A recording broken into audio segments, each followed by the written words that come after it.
I hope you guys are ready to see some tools put to work. I'm Brian Eslick from How to Automotive, and today's video we're going to be checking out Milwaukee Tools Hackzall.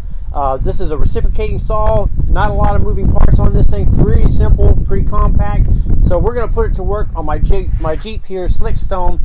I got some bracket tree to cut off. I'm doing some a lift kit, and I'm doing a long arm kit, and there's a lot of brackets and stuff that we need to remove from this vehicle, and I think this is going to be the perfect tool. So I'm going to put this to work, bring you along with me, show you how it works. That way, if it's a tool that you may be considering, you'll know right away if this is the right tool for you. I'm Brian Eslick from How to Automotive, and let's get started. So like I said, there's not a whole lot of moving parts to this particular tool, just the reciprocating saw. There's the trigger, which is a variable trigger. Instead of a reverse switch, they have a trigger lock, so you can't operate it. That way when you're traveling or whatever, you don't run the tool in a bag or something. So trigger lock, it runs with all their M18 batteries that they offer, and pretty much it has a LED light that lights up the cutting area. And then one of the features I like about it is the quick chuck here. So all you have to do is just give it a little twist like this and pull the blade out. If you let go of the chuck here and try to put the blade in, it won't go in, it won't lock in until you twist it. Give it a little twist, push in. Now the blade is locked in, ready to go, ready to be used. And you can use this with metal cutting blades, wood cutting blades, whatever you got. One other feature is the shoe here is swings and moves. So like if you're going around corners and stuff like that, this right here will help make you go around corners and stuff. One other feature of it is it's about 14 inches in length, not including the blade, of course, because they have different size blades that you could run on it. And it weighs about a little over 4 pounds, so it's a pretty light tool. Depending on what battery you use on it will determine the weight, but overall super light and a lot more compact than the Sawzall. So that's the reason why I chose this, is because it's a lot more compact, and where I'm going to be working with it, it's going to be in a compact area, and I figured this would get in there much better. So let's go put it to work right now. So on my Jeep here, I'm putting a long arm kit which relocates this bracket here further back here. We're not going to be using this bracket over, but we'll be putting a new bracket, but it'll be relocated back here. So I need to hack this bracket completely off, and then that way when the arm comes up, it doesn't make contact with this old bracket here. So we need to hack it off. So I'm going to use the Hackzall to make some cuts and get this bracket out of the way. As you can see, we got some exhaust in the way. So I figured the best tool would be the Hackzall, or a Sawzall would probably work too. But because of the ground clearance here, the Sawzall is much longer and the Hackzall is much shorter. So I'm going to be working like this, making cuts. So as you can see, it's the perfect length to get in here and make cuts.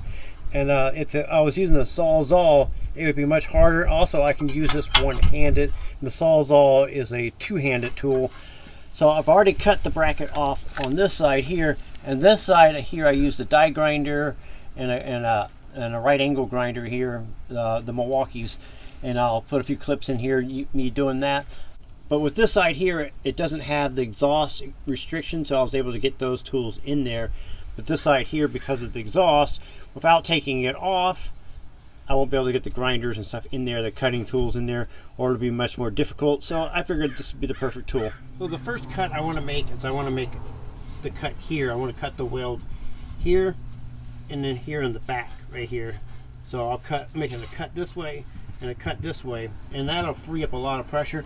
And then what I'm going to do is I will make a cut this way and try to cut off a majority of the bracket, cut it completely off, and then I'll be able to get my grinders and stuff back here and grind the weld off and then get the whole bracket off completely. All right, to make our first cut, here we go. See how it works out.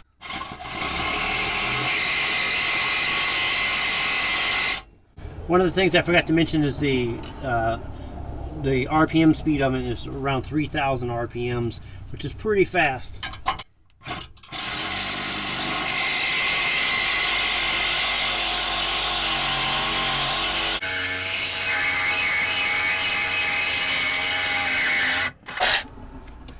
So that first weld has been cut. Made pretty quick work of that. So now I'll do the same thing on the back side here.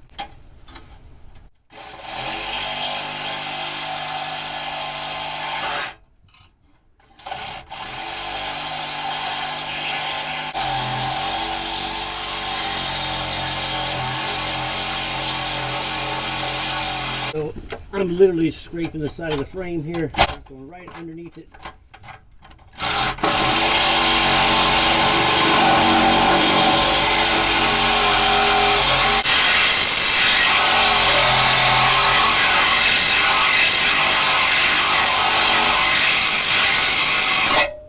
Alright, so I pretty much have cut through that weld.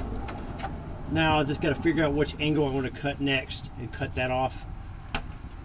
Okay, you can see where I'm working here. This is the bracket I need to cut off. I made the cut here and the cut in the back. Now I swapped out to a shorter blade. The blade wasn't anything wrong if I didn't chew it up or anything. It's just the longer blade just going up too high and hitting the top of the bottom of the vehicle, and also there's a brake lines and stuff right here I don't want to cut into, so I should put a smaller blade on it, and I'm just going to make some incisions.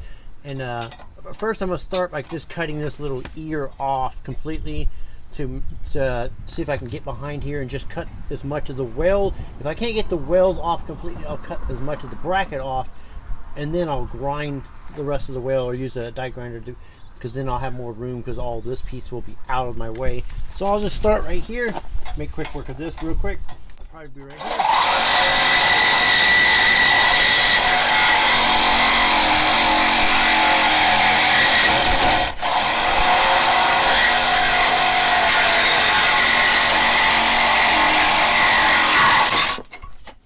So I made pretty quick work of that. Now let's see what else I can get in here and see how much of the bracket I can get off. Just get it right behind here with this hat.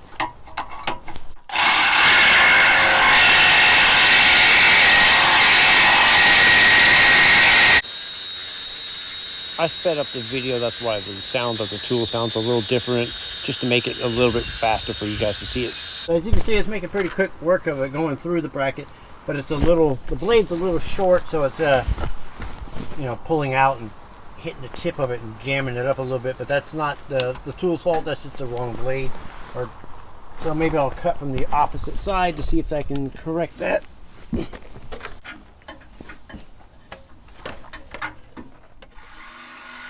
So I thought I'd show you a little bit of footage of the passenger side.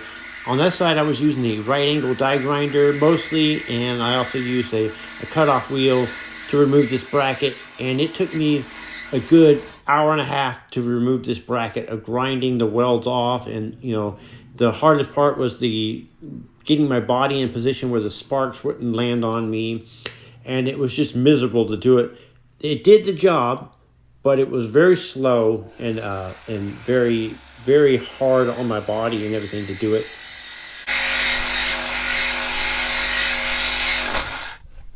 I'm just going to make a quick switch of the blades here from the short to the long. Okay. Alright. So now maybe I can get this bracket to cut off completely.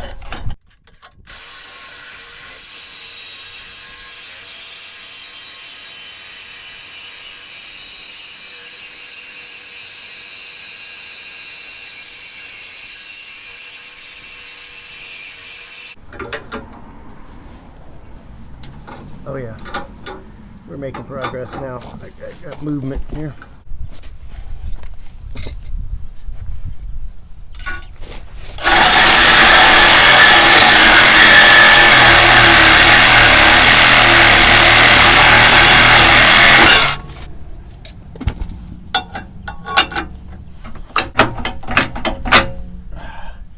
Yeah, this is way faster than the die grinder.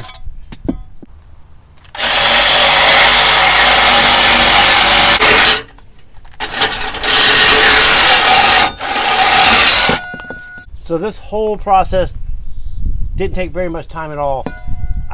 It took me almost an hour to get to this point with a die grinder and a angle grinder and a cutoff wheel, you know, to get to this point. now I'm probably going to get in there with the angle grinder and stuff and clean this all up and make this look nice.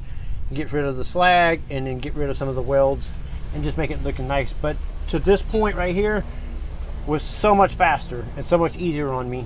Having the right tool makes a big difference.